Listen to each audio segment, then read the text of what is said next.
Thank you, Mr. Speaker, and I appreciate the indulgence of my colleagues to permit me to speak under unanimous consent. Many of us have recently read in the newspaper that students from a third grade class in New Jersey sent get-well cards to the convicted killer of Philadelphia police officer Daniel Faulkner. Although exhaustive appeals since his conviction in 1992 have all come to the same conclusion, that Officer Faulkner was shot in the back by Mr. Jamal, then shot multiple times in the face as he lay helpless.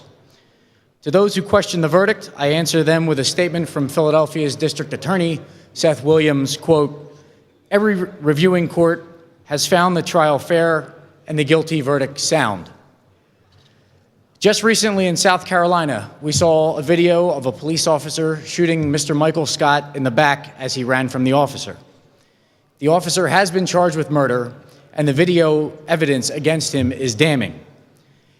If he's found guilty of murder, as I believe and many believe he will be, I would be equally outraged if third graders at a taxpayer-funded school were to send him get-well cards.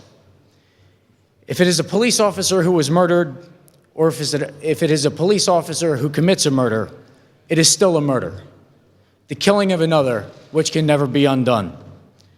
In closing, Mr. Speaker, I applaud all teachers who focus their students on education. If third graders are sending cards, let them be condolences to the families of people like Mr. Scott and Officer Faulkner, and not to the murderer of one of our fellow Pennsylvanians. Thank you, Mr. Speaker.